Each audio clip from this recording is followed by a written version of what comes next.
পুর নিয়োগ দুর্নীতি মামলায় আজ মদন মিত্রকে তলব করা হয়েছে এনফোর্সমেন্ট ডিরেক্টরেটের পক্ষ থেকে। আগে তার স্ত্রীকে এবং দুই ছেলেকে তলব করে জিজ্ঞাসাবাদ করা হয়, কিন্তু কোন পুর নিয়োগ মামলায় তাকে তলব করা হয়েছে, ঠিক কোন কোন প্রশ্নের উত্তর খোঁজার চেষ্টা করবেন এনফোর্সমেন্ট ডিরেক্টরেটের আধিকারিকরা, বিস্তারিত জানাবেন আমাদের প্রতিনিধি সুমন মহাপাত্র। সঙ্গে রয়েছেন সুমন। দেখো, বেলা 11টায় ইডির দপ্তরে অর্থাৎ সিজিও কমপ্লেক্সে মদন মিত্রর হাজিরা দেওয়ার কথা। তাকে মূলত পুর নিয়োগ দুর্নীতি মামলায় তলব করা হয়েছে, যে মামলায় এর আগে মদন মিত্রর বাড়িতে তল্লাশি হয়েছে এবং মদন মিত্রের দুই পুত্র স্ত্রীকেও ডেকে পাঠানো হয়েছিল। তারা তাদের অ্যাকাউন্টের নথি জমা দিয়েছেন। আজকে মদন মিত্রকেও কিন্তু তাদের অ্যাকাউন্টের নথি সহ ডেকে পাঠানো হয়েছে। আমরা এখন মদন মিত্রের ভবানীপুরের বাড়ির বাইরে রয়েছি। তুমি দেখতেই পাচ্ছ তার বাড়ির বাইরে তার যে গাড়ি, সেই গাড়ি দাঁড়িয়ে রয়েছে, যে গাড়ি চালিয়ে তিনি বিধানসভায় গিয়ে ভালো তৃণমূল অর্থাৎ ঋতব্রত শিবিরে নাম লিখিয়েছিলেন। সেই জায়গায় কিন্তু মদন মিত্র তিনি বেরোবেন বলেই আমরা জানতে পারছি এবং তিনি ইডি দপ্তরে হাজিরা দিতে যাবেন বলেই আপাতত খবর। এবং সেই জায়গায় কিন্তু মদন মিত্রের বাড়িতে যখন তল্লাশি চলেছিল তখন তার বাড়ি থেকে তার ফোনটাকে সিজ করেছিল ইডি।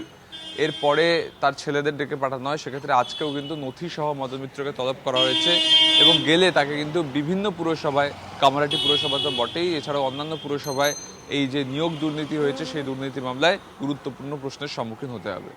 ধন্যবাদ সুমন। গতকাল মদন মিত্র তিনি এনফোর্সমেন্ট ডিরেক্টরেটের তলব প্রসঙ্গে কি বলেছেন একবার শুনব। একমাত্র আমি ভারতবর্ষের 150 কোটির দেশে আমি প্রথম এই যে পঞ্জি স্কিম তার সব থেকে প্রথম ভিকটিম ছিলাম আমি 2008 সাল থেকে। এটা 2026।